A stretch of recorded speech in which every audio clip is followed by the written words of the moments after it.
दोस्तों नमस्ते। प्रेमचंद की कहानियाँ। कातिल। जाड़ों की रात थी। 10 बजे ही सड़कें बंद हो गई थीं और गालियों में सन्नाटा था। बूढ़ी बेवा माँ ने अपने नौजवान बेटे धर्मवीर के सामने थाली परोसते हुए कहा, तुम इतनी रात तक कहाँ रहते हो बेटा? रखे रखे खाना ठंडा हो जाता है। चारों तरफ सोता पड़ गया। आग भी तो इतनी नहीं रहती कि इतनी रात तक बैठी तापती रहूं। धर्मवीर हृष्ट-पुष्ट, सुंदर नवयुवक था। थाली खींचता हुआ बोला, अभी तो 10 भी नहीं बजे अम्मा। यहाँ के मुर्दादिल आदमी सरे शाम ही सो जाएं तो कोई क्या करे। यूरोप में लोग 12-1 बजे तक सैर सपाटे करते रहते हैं। जिंदगी के मजे उठाना कोई उनसे सीख ले। 1 बजे से पहले तो कोई सोता ही नहीं। माँ ने पूछा, तो 8-10 बजे सोकर उठते भी होंगे? धर्मवीर ने पहलू बचाकर कहा, नहीं, वह 6 बजे ही उठ बैठते हैं। हम लोग बहुत सोने के आदी हैं। 10 से 6 बजे तक 8 घंटे होते हैं। 24 में 8 घंटे आदमी सोए तो काम क्या करेगा? ये बिल्कुल गलत है कि आदमी को 8 घंटे सोना चाहिए। इंसान जितना कम सोए उतना ही अच्छा। हमारी सभा ने अपने नियमों में दाखिल कर लिया है कि मेंबरों को 3 घंटे से ज्यादा न सोना चाहिए। माँ इस सभा का जिक्र सुनते सुनते तंग आ गई थी। यह न खाओ, वह न खाओ, यह न पहनो, वह न पहनो, न ब्याह करो, न शादी करो, न नौकरी करो, न चाकरी करो, ये सभा क्या लोगों को सन्यासी बनाकर छोड़ेगी? इतना त्याग तो सन्यासी ही कर सकता है। त्यागी सन्यासी भी तो नहीं मिलते। उनमें भी ज्यादातर इंद्रियों के गुलाम नाम के त्यागी हैं। आज सोने की भी कैद लगा दी। अभी 3 महीने का घूमना खत्म हुआ। जाने कहां कहां मारे फिरते हैं। अब 12 बजे खाए, या कौन जाने रात को खाना ही उड़ा दें। आपत्ति के स्वर में बोली, तभी तो ये सूरत निकल आई है कि चाहो तो एक एक हड्डी गिन लो। आखिर सभा वाले कोई काम भी करते हैं या सिर्फ आदमियों पर कैदे ही लगाया करते हैं? धर्मवीर बोला, जो काम तुम करती हो वही हम करते हैं। तुम्हारा उद्देश्य राष्ट्र की सेवा करना है, हमारा उद्देश्य भी राष्ट्र की सेवा करना है। बूढ़ी विधवा आजादी की लड़ाई में दिलो जान से शरीक थी। 10 साल पहले उसके पति ने एक राजद्रोहात्मक भाषण देने के अपराध में सजा पाई थी। जेल में उसका स्वास्थ्य बिगड़ गया और जेल ही में उसका स्वर्गवास हो गया। तब से यह विधवा बड़ी सच्चाई और लगन से राष्ट्र की सेवा में लगी हुई थी। शुरू में उसका नौजवान बेटा भी स्वयं सेवकों में शामिल हो गया था, मगर इधर 5 महीनों से वह इस नई सभा में शरीक हो गया और उसको जोशीले कार्यकर्ताओं में समझा जाता था। माँ ने संदेह के स्वर में पूछा, तो तुम्हारी सभा का कोई दफ्तर है? हाँ है। उसमें कितने मेंबर हैं? अभी तो सिर्फ 50 मेंबर हैं। वो 25 आदमी जो कुछ कर सकते हैं, वह तुम्हारे 25,000 भी नहीं कर सकते। देखो अम्मा, किसी से कहना मत, वरना सबसे पहले मेरी जान पर आफत आएगी। मुझे उम्मीद नहीं कि पिकेटिंग और जुलूसों से हमें आज़ादी हासिल हो सके। ये तो अपनी कमजोरी और बेबसी का साफ ऐलान है। झंडियां निकालकर और गीत गाकर कौमें नहीं आजाद हुआ करती। यहाँ के लोग अपनी अकल से काम नहीं लेते। एक आदमी ने कहा, यूं स्वराज्य मिल जाएगा। बस आंखें बंद करके उसके पीछे हो लिए। वह आदमी गुमराह है और दूसरों को भी गुमराह कर रहा है। ये लोग दिल में इस ख्याल से खुश हो लें कि हम आज़ादी के करीब आते जाते हैं, मगर मुझे तो काम करने का ये ढंग बिल्कुल खेल सा मालूम होता है। लड़कों के रोने धोने और मचलने पर खिलौने और मिठाइयाँ मिला करती है, वही इन लोगों को मिल जाएगा। असली चीज तो तभी मिलेगी जब हम उसकी कीमत देने को तैयार होंगे। माँ ने कहा, उसकी कीमत क्या हम नहीं दे रहे हैं? हमारे लाखों आदमी जेल नहीं गए, हमने डंडे नहीं खाए, हमने अपनी जायदादें नहीं जब्त कराईं। धर्मवीर, इससे अंग्रेजों को क्या क्या नुकसान हुआ? वे हिंदुस्तान उसी वक्त छोड़ेंगे जब उन्हें यकीन हो जाएगा कि अब वे एक पल भर भी नहीं रह सकते। अगर आज हिंदुस्तान के 1000 अंग्रेज कत्ल कर दिए जाएं तो आज ही स्वराज्य मिल जाए। रूस इसी तरह आज़ाद हुआ, आयरलैंड भी इसी तरह आज़ाद हुआ, हिंदुस्तान भी इसी तरह आज़ाद होगा और कोई तरीका नहीं। हमें उनका खात्मा कर देना है। एक गोरे अफसर के कत्ल कर देने से हुकूमत पर जितना डर छा जाता है, उतना 1000 जुलूसों से मुमकिन नहीं। माँ सर से पांव तक कांपन उठी।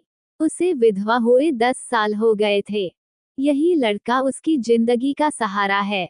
इसी को सीने से लगाए मेहनत मजदूरी करके अपने मुसीबत के दिन काट रही है। वो इस ख्याल से खुश थी कि यह 4 पैसे कमाएगा, घर में बहू आएगी, एक टुकड़ा खाऊंगी और पड़ी रहूंगी। आरजुओं के पतले पतले तिनकों से उसने एक किश्ती बनाई थी। उसी पर बैठकर जिंदगी के दरिया को पार कर रही थी। वो किश्ती अब उसे लहरों में झकोले खाती हुई मालूम हुई। उसे ऐसा महसूस हुआ कि वह किश्ती दरिया में डूबी जा रही है। उसने अपने सीने पर हाथ रखकर कहा, बेटा, तुम कैसी बातें कर रहे हो? क्या तुम समझते हो, अंग्रेजों को कत्ल कर देने से हम आजाद हो जाएंगे? हम अंग्रेजों के दुश्मन नहीं, हम इस राज्य प्रणाली के दुश्मन हैं। अगर यह राज्य प्रणाली हमारे भाई बंदों के ही हाथों में हो और उसका बहुत बड़ा हिस्सा है भी, तो हम उसका भी इसी तरह विरोध करेंगे। विदेश में तो कोई दूसरी कौम राज न करती थी, फिर भी रूस वालों ने उस हुकूमत का उखाड़ फेंका, तो उसका कारण यही था कि जार प्रजा की परवाह न करता था। अमीर लोग मजे उड़ाते थे, गरीबों को पीसा जाता था। यह बातें तुम मुझसे ज्यादा जानते हो। वही हाल हमारा है। देश की संपत्ति किसी न किसी बहाने निकलती चली जाती है और हम गरीब होते जाते हैं। हम इस अवैधानिक शासन को बदलना चाहते हैं। मैं तुम्हारे पैरों में पड़ती हूँ, इस सभा से अपना नाम कटवा लो। खामखा आग में न कूदो। मैं अपनी आंखों से ये दृश्य नहीं देखना चाहती कि तुम अदालत में खून के जुर्म में लाए जाओ। धर्मवीर पर इस विनती का कोई असर नहीं हुआ। बोला, इसका कोई डर नहीं, हमने इसके बारे में काफी एहतियात कर ली है। गिरफ्तार होना तो बेवकूफी है। हम लोग ऐसी हिकमत से काम करना चाहते हैं कि कोई गिरफ्तार न हो। माँ के चेहरे पर अब डर की जगह शर्मिंदगी की झलक नजर आई। बोली, ये तो उससे भी बुरा है। बेगुनाह सजा पाएं और कातिल चैन से बैठे रहें। ये शर्मनाक हरकत है। मैं इसे कमीनापन समझती हूँ। किसी को छिपकर कत्ल करना दगाबाजी है, मगर अपने बदले बेगुनाह भाइयों को फंसा देना देशद्रोह है। इन बेगुनाहों का खून भी कातिल की गर्दन पर होगा। धर्मवीर ने अपनी माँ की परेशानी का मजा लेते हुए कहा, अम्मा, तुम इन बातों को नहीं समझती।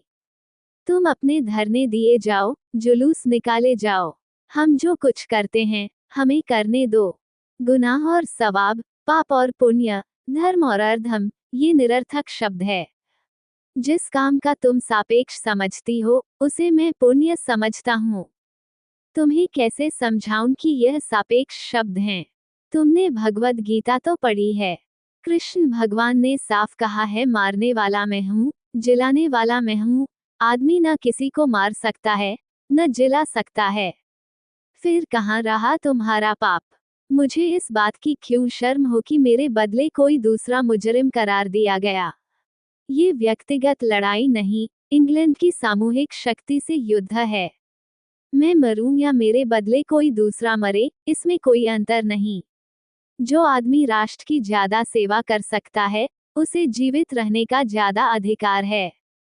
माँ आश्चर्य से लड़के का मुंह देखने लगी। उससे बहस करना बेकार था। अपनी दलीलों से वह उसे कायल न कर सकती थी। धर्मवीर खाना खाकर उठ गया, मगर वह ऐसी बैठी रही कि जैसे लकवा मार गया हो। उसने सोचा, कहीं ऐसा तो नहीं कि वह किसी का कत्ल कराया हो या कत्ल करने जा रहा हो। इस विचार से उसके शरीर के कंपी आ गई। आम लोगों की तरह हत्या और खून के प्रति घृणा उसके शरीर के कण कण में भरी हुई थी। उसका अपना बेटा खून करे, इससे ज्यादा लज्जा, अपमान, घृणा की बात उसके लिए और क्या हो सकती थी? वह राष्ट्र सेवा की उस कसौटी पर जान देती थी जो त्याग, सदाचार, सच्चाई और साफदिली का वरदान है।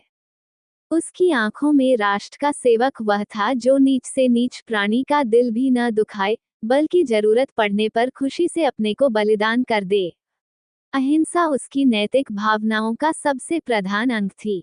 अगर धर्मवीर किसी गरीब की हिमायत में गोली का निशाना बन जाता तो वह रोती जरूर, मगर गर्दन उठाकर उसे गहरा शोक होता। शायद इस शोक में उसकी जान भी चली जाती, मगर इस शोक में गर्व मिला हुआ होता। लेकिन वह किसी का खून कर आए, यह एक भयानक पाप था, कलंक था। लड़के को रोके कैसे, यही सवाल उसके सामने था। वो ये नौबत हरगिज न आने देगी कि उसका बेटा खून के जुर्म में पकड़ा न जाए। उसे यह बर्दाश्त था कि उसके जुर्म की सजा बेगुनाहों को मिले। उसे ताज्जुब हो रहा था, लड़के में यह पागलपन आया क्यों कर। वो खाना खाने बैठी, मगर कौर गले से नीचे न जा सका। कोई जालिम हाथ धर्मवीर को उनकी गोद से छीन लेता है। वो उस हाथ को हटा देना चाहती थी। अपने जिगर के टुकड़े को वह एक क्षण के लिए भी अलग न करेगी। छाया की तरह उसके पीछे पीछे रहेगी। किसकी मजाल है जो उस लड़के को उसकी गोद से छीने। धर्मवीर बाहर के कमरे में सोया करता था। उसे ऐसा लगा कि कहीं वह न चला गया हो। फौरन उसके कमरे में आई। धर्मवीर के सामने दीवट पर दिया जल रहा था। वह एक किताब खोले पढ़ता पढ़ता सो गया था। किताब उसके सीने पर पड़ी थी। माँ ने वहीं बैठकर अनाथ की तरह बड़ी सच्चाई और विनय के साथ परमात्मा से प्रार्थना की कि लड़के का हृदय परिवर्तन कर दे। उसके चेहरे पर अब भी वही भोलापन, वही मासूमियत थी जो 15-20 साल पहले नजर आती थी। कर्कशता या कठोरता का कोई चिह्न न था। माँ की सिद्धांतपरता एक क्षण के लिए ममता के आंचल में छिप गई। माँ ने हृदय से बेटे की हार्दिक भावनाओं को देखा। इस नौजवान के दिल में सेवा की कितनी उमंग है, कौम का कितना दर्द है, पीड़ितों से कितनी सहानुभूति है। अगर इसमें बूढ़ों की सी सूझबूझ, धीमी चाल और धैर्य है तो इसका क्या कारण है। जो व्यक्ति प्राण जैसी प्रिय वस्तु को बलिदान करने के लिए तत्पर हो, उसकी तड़प और जलन का कौन अंदाजा कर सकता है। काश ये जोश, ये दर्द हिंसा के पंजे से निकल सकता तो जागरण की प्रगति कितनी तेज हो जाती। माँ की आहट पाकर धर्मवीर चौंक पड़ा और किताब संभालता हुआ बोला, तुम कब आ गई अम्मा? मुझे तो जाने कब नींद आ गई। माँ ने दीवट को दूर हटाकर कहा, चारपाई के पास दिया रखकर न सोया करो। इससे कभी कभी दुर्घटनाएं हो जाया करती हैं। और क्या सारी रात पढ़ते ही रहोगे? आधी रात तो हुई, आराम से सो जाओ। मैं भी यहीं लेटी जाती हूँ। मुझे अंदर न जाने क्यों डर लगता है। धर्मवीर, तो मैं एक चारपाई लाकर डाले देता हूँ। नहीं, मैं यहीं जमीन पर लेट जाती हूँ। वाह, मैं चारपाई पर लेटूं और तू जमीन पर पड़ी रहो। तुम चारपाई पर आ जाओ। चल, मैं चारपाई पर लेटूं और तू जमीन पर पड़ा रहे, ये तो नहीं हो सकता। मैं चारपाई लिए आता हूँ। नहीं तो मैं भी अंदर ही लेटता हूँ। आज आप डरी क्यों? तुम्हारी बातों ने डरा दिया। तू मुझे भी क्यों अपनी सभा में नहीं शरीक कर लेता? धर्मवीर ने कोई जवाब नहीं दिया। बिस्तर और चारपाई उठाकर अंदर वाले कमरे में चला। माँ आगे आगे चिराग दिखाती हुई चली। कमरे में चारपाई डालकर उस पर लेटता हुआ बोला, अगर मेरी सभा में शरीक हो जाओ तो क्या पूछना। बेचारे कच्ची कच्ची रोटियां खाकर बीमार हो रहे हैं। उन्हें अच्छा खाना मिलने लगेगा। फिर ऐसी कितनी ही बातें हैं जिन्हें एक बूढ़ी स्त्री जितनी आसानी से कर सकती है, नौजवान हरगिज नहीं कर सकते। मसलन, किसी मामले का सुराग लगाना, औरतों में हमारे विचारों का प्रचार करना। मगर तुम दिल्लगी कर रही हो। माँ ने गंभीरता से कहा, नहीं बेटा, दिल्लगी नहीं कर रही। दिल से कह रही हूँ। माँ का दिल कितना नाजुक होता है, इसका अंदाजा तुम नहीं कर सकते। तुम्हें इतने बड़े खतरे में अकेला छोड़कर मैं घर नहीं बैठ सकती। जब तक मुझे कुछ नहीं मालूम था, दूसरी बात थी। लेकिन अब यह बातें जान लेने के बाद मैं तुमसे अलग नहीं रह सकती। मैं हमेशा तुम्हारे बगल में रहूंगी और अगर कोई ऐसा मौका आया तो तुमसे पहले मैं अपने को कुर्बान करूंगी। मरते वक्त तुम मेरे सामने होगे। मेरे लिए यही सबसे बड़ी खुशी है। यह मत समझो कि मैं नाजुक मौकों पर डर जाऊंगी, चीखूंगी, चिल्लाऊंगी, हरगिज नहीं। सख्त से सख्त खतरों के सामने भी तुम मेरी जबान से एक चीख न सुनोगे। अपने बच्चे की हिफाजत के लिए गाय भी शेरनी बन जाती है। धर्मवीर ने भक्ति से विह्वल होकर मां के पैरों को चूम लिया। उसकी दृष्टि में वह कभी इतने आदर और स्नेह के योग्य न थी। दूसरे ही दिन परीक्षा का अवसर उपस्थित हुआ। ये 2 दिन बुढ़िया ने रिवाल्वर चलाने के अभ्यास में खर्च किए। पटाखे की आवाज पर कानों पर हाथ रखने वाली, अहिंसा और धर्म की देवी, इतने साहस से रिवाल्वर चलाती थी और उसका निशाना इतना अचूक होता था कि सभा के नौजवानों को भी हैरत होती थी। पुलिस के सबसे बड़े अफसर के नाम मौत का परवाना निकला और यह काम धर्मवीर के सुपुर्द हुआ। दोनों घर पहुंचे तो मां ने पूछा, क्यों बेटा, इस अफसर ने तो कोई ऐसा काम नहीं किया, फिर सभा ने क्यों उसको चुना? धर्मवीर मां की सरलता पर मुस्कराकर बोला, तुम समझती हो हमारी कांस्टेबल और सब इंस्पेक्टर और सुपरिंटेंडेंट जो कुछ करते हैं, अपनी खुशी से करते हैं। वे लोग जितने अत्याचार करते हैं, उनके यही आदमी जिम्मेदार हैं। और फिर हमारे लिए तो इतना ही काफी है कि वो उस मशीन का एक खास पुर्जा है जो हमारे राष्ट्र को चरम निर्दयता से बर्बाद कर रही है। लड़ाई में व्यक्तिगत बातों से कोई प्रयोजन नहीं, वहां तो विरोध पक्ष का सदस्य होना ही सबसे बड़ा अपराध है। मां चुप हो गई। क्षण भर बाद डरते डरते बोली, बेटा, मैंने तुमसे कभी कुछ नहीं मांगा। अब एक सवाल करती हूँ, उसे पूरा करोगे? धर्मवीर ने कहा, ये पूछने की कोई जरूरत नहीं अम्मा, तुम जानती हो मैं तुम्हारे किसी हुक्म से इनकार नहीं कर सकता। माँ, हाँ बेटा, ये जानती हूँ। इसी वजह से मुझे ये सवाल करने की हिम्मत हुई। तुम इस सभा से अलग हो जाओ। देखो, तुम्हारी बूढ़ी माँ हाथ जोड़कर तुमसे ये भीख मांग रही है। और वो हाथ जोड़कर भिखारिन की तरह बेटे के सामने खड़ी हो गई। धर्मवीर ने कहा, खा मारकर कहा, ये तो तुमने बेब सवाल किया अम्मा।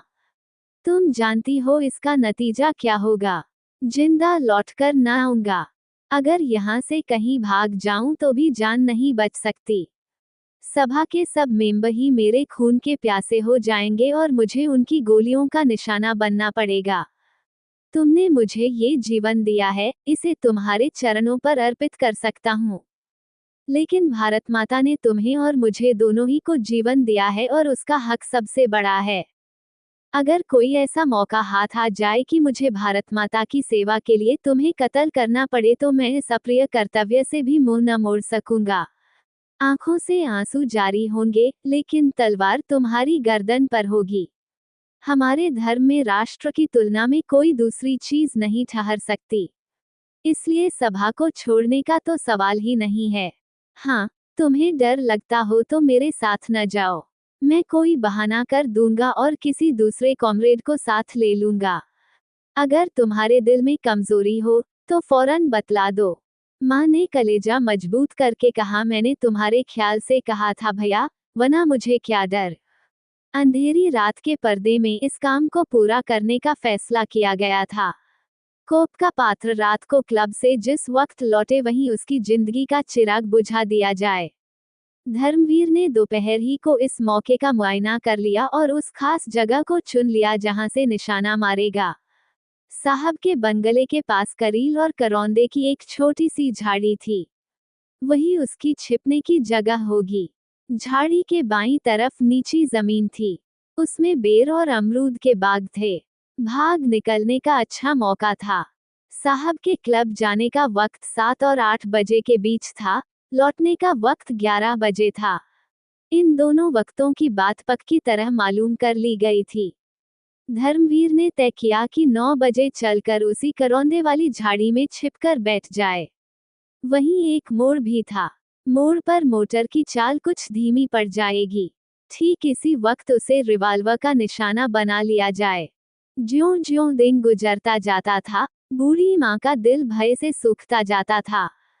लेकिन धर्मवीर के दैनंदिन आचरण में तनिक भी अंतर न था। वह नियत समय पर उठा, नाश्ता किया, संध्या की और अन्य दिनों की तरह कुछ देर पढ़ता रहा। 2-4 मित्र आ गए। उनके साथ 2-3 बाजियां शतरंज की खेली। इत्मीनान से खाना खाया और अन्य दिनों से कुछ अधिक। फिर आराम से सो गया कि जैसे उसे कोई चिंता नहीं है। माँ का दिल उचाट था। खाने पीने का तो जिक्र ही क्या, वह मन मारकर एक जगह बैठ भी न सकती थी। पड़ोस की औरतें हमेशा की तरह आईं। वह किसी से कुछ न बोली। बदहवास सी इधर उधर दौड़ती फिरती थी कि जैसे चूहिया बिल्ली के डर से सुराख ढूंढती हो। कोई पहाड़ सा उसके सिर पर गिरता था। उसे कहीं मुक्ति नहीं, कहीं भाग जाए, ऐसी जगह नहीं। वे घिसे पिटे दार्शनिक विचार जिनसे अब तक उसे सांत्वना मिलती थी, भाग्य, पुनर्जन्म, भगवान की मर्जी, वे सब इस भयानक विपत्ति के सामने व्यर्थ जान पड़ते थे। जिरह बख्तर और लोहे की टोपी तीर तुपक से रक्षा कर सकते हैं, लेकिन पहाड़ तो उसे उन सब चीजों के साथ कुचल डालेगा। उसके दिलो दिमाग बेकार होते जाते थे। अगर कोई भाव शेष था तो वह भय था। मगर शाम होते होते उसके हृदय पर एक शांति सी छा गई। उसके अंदर एक ताकत पैदा हुई जिसे मजबूरी की ताकत कह सकते हैं। चिड़िया उस वक्त तक फड़फड़ाती रही जब तक उड़ निकलने की उम्मीद थी। उसके बाद वह बहेलिए के पंजे और कसाई के छुरे के लिए तैयार हो गई। भय की चरम सीमा साहस है। उसने धर्मवीर को पुकारा, बेटा कुछ आकर खा लो। धर्मवीर अंदर आया। आज दिन भर माँ बेटे में एक बात भी न हुई थी। इस वक्त माँ ने धर्मवीर को देखा तो उसका चेहरा उतरा हुआ था। वह संयम जिससे आज उसने दिन भर अपने भीतर की बेचैनी को छिपा रखा था, जो अब तक उड़े उड़े से दिमाग की शक्ल में दिखाई दे रही थी, खतरे के पास आ जाने पर पिघल गया था। जैसे कोई बच्चा भालू को दूर से देखकर तो खुशी से तालियां बजाए, लेकिन उसके पास आने पर चीख उठे। दोनों ने एक दूसरे की तरफ देखा। दोनों रोने लगे। माँ का दिल खुशी से खिल उठा। उसने आंचल से धर्मवीर के आंसू पोंछते हुए कहा, चलो बेटा, यहाँ से कहीं भाग चलें। धर्मवीर चिंतामग्न खड़ा था। माँ ने फिर कहा, किसी से कुछ कहने की जरूरत नहीं। यहाँ से बाहर निकल जायम, जिसमें किसी को खबर भी न हो। राष्ट्र की सेवा करने के और भी बहुत से रास्ते हैं। धर्मवीर जैसे नींद से जागा, बोला, यह नहीं हो सकता अम्मा। कर्तव्य तो कर्तव्य है, उसे पूरा करना पड़ेगा। चाहे रोकर पूरा करो, चाहे हंसन कर। हाँ, इस ख्याल से डर लगता है कि नतीजा न जाने क्या हो। मुमकिन है निशाना चूक जाए और गिरफ्तार हो जाऊं या उसकी गोली का निशाना बनूं। लेकिन खैर, जो हो सो हो। मर भी जाएंगे तो नाम तो छोड़ जाएंगे। क्षण भर बाद उसने फिर कहा, इस समय तो कुछ खाने को जी नहीं चाहता माँ। अब तैयारी करनी चाहिए। तुम्हारा जी न चाहता हो तो न चलो, मैं अकेला चला जाऊंगा। माँ ने शिकायत के स्वर में कहा, मुझे अपनी जान इतनी प्यारी नहीं है बेटा, मेरी जान तो तुम हो। तुम्हें देखकर जीती थी। तुम्हें छोड़कर मेरी जिंदगी और मौत दोनों बराबर हैं, बल्कि मौत जिंदगी से अच्छी है। धर्मवीर ने कुछ जवाब न दिया। दोनों अपनी अपनी तैयारियों में लग गए। माँ की तैयारी ही क्या थी। एक बार ईश्वर का ध्यान किया, रिवॉल्वर लिया और चलने को तैयार हो गई। धर्मवीर का अपनी डायरी लिखनी थी। वह डायरी लिखने बैठा तो भावनाओं का एक सागर सा उमड़ पड़ा। ये प्रवाह, विचारों की यह स्वत स्फूर्ति उसके लिए नई चीज थी। जैसे दिल में कहीं सोता खुल गया हो। इंसान लाफानी है, अमर है, यही उस विचार प्रवाह का विषय था। आरंभ अब एक दर्दनाक अलविदा से हुआ। रुखसत, ए दुनिया की दिलचस्पियों, रुखसत। ए जिंदगी की बहारों, रुखसत। ए मीठे जख्मों, रुखसत। देश भाइयों, अपने इस आहत और अभागे सेवक के लिए भगवान से प्रार्थना करना। जिंदगी बहुत प्यारी चीज है, इसका तजुर्बा हुआ। आह, वही दुख दर्द के नश्तर, वही हसरतें और मायूसियां जिन्होंने जिंदगी को कड़वा बना रखा था, इस समय जीवन की सबसे बड़ी पूंजी हैं। ये प्रभात की सुनहरी किरणों की वर्षा, ये शाम की रंगीन हवाएं, ये गली कूचे, ये दरो दीवार फिर देखने को मिलेंगे। जिंदगी बंदिशों का नाम है। बंदिशें एक एक करके टूट रही हैं। जिंदगी का शिराजा बिखरा जा रहा है। ए दिल की आजादी, आओ तुम्हें नाउम्मीदी की कब्र में दफन कर दूं।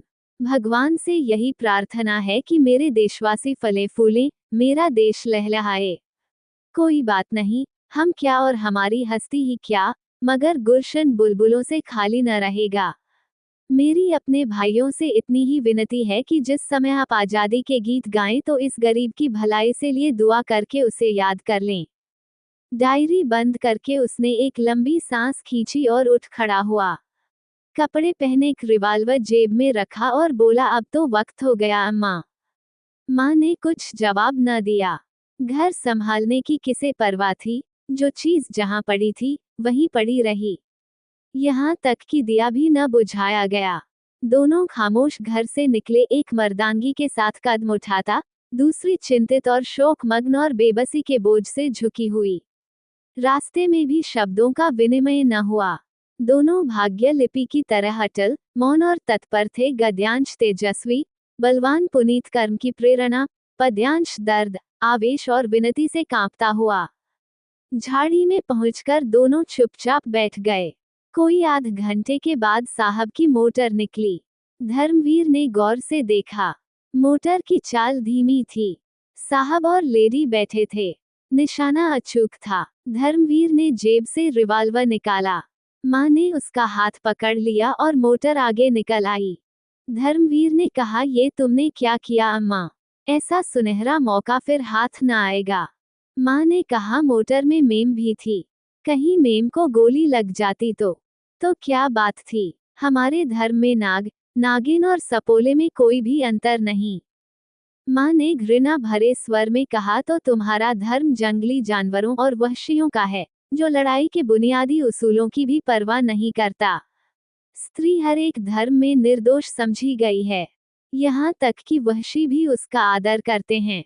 वापसी के समय हरगिज न छोड़ूंगा। मेरे जीते जी तुम स्त्री पर हाथ नहीं उठा सकते। मैं इस मामले में तुम्हारी पाबंदियों का गुलाम नहीं हो सकता। माँ ने कुछ जवाब न दिया। इस नामर्दों जैसी बात से उसकी ममता टुकड़े टुकड़े हो गई। मुश्किल से 20 मिनट बीते होंगे कि वही मोटर दूसरी तरफ से आती दिखाई पड़ी। धर्मवीर ने मोटर को गौर से देखा और उछलकर बोला, लो अम्मा, अब की बार साहब अकेला है, तुम भी मेरे साथ निशाना लगाना। माँ ने लपककर धर्मवीर का हाथ पकड़ लिया और पागलों की तरह जोर लगाकर उसका रिवाल्वर छीनने लगा। धर्मवीर ने उसको एक धक्का देकर गिरा दिया और एक कदम रिवाल्वर साधा। 1 सेकंड में माँ उठी। उसी वक्त गोली चली। मोटर आगे निकल गई, मगर माँ जमीन पर तड़प रही थी। धर्मवीर रिवाल्वर फेंककर माँ के पास गया और घबराकर बोला, अम्मा, क्या हुआ? फिर यकायक इस शोकभरी घटना की प्रतीति उसके अंदर चमक उठी। वह अपनी प्यारी माँ का कातिल है। उसके स्वभाव की सारी कठोरता और तेजी और गर्मी बुझ गई। आंसुओं की बढ़ती हुई थरथरी को अनुभव करता हुआ वह नीचे झुका और माँ के चेहरे की तरफ आंसुओं में लिपटी हुई शर्मिंदगी से देखकर बोला, यह क्या हो गया अम्मा? हाय, तुम कुछ बोलती क्यों नहीं? ये कैसे हो गया? अंधेरे में कुछ नजर भी तो नहीं आता। कहाँ गोली लगी? कुछ तो बताओ। आह, इस बदनसीब के हाथों तुम्हारी मौत लिखी थी। जिसको तुमने गोद में पाला उसी ने तुम्हारा खून किया। किसको बुलाऊं? कोई नजर भी तो नहीं आता। माँ ने डूबती हुई आवाज में कहा, मेरा जन्म सफल हो गया बेटा। तुम्हारे हाथों मेरी मिट्टी उठेगी। तुम्हारी गोद में मर रही हूँ। छाती में घाव लगा है। ज्यों तुमने गोली चलाई, मैं तुम्हारे सामने खड़ी हो गई। अब नहीं बोला जाता। परमात्मा तुम्हें खुश रखे, मेरी यही दुआ है। मैं और क्या करती बेटा?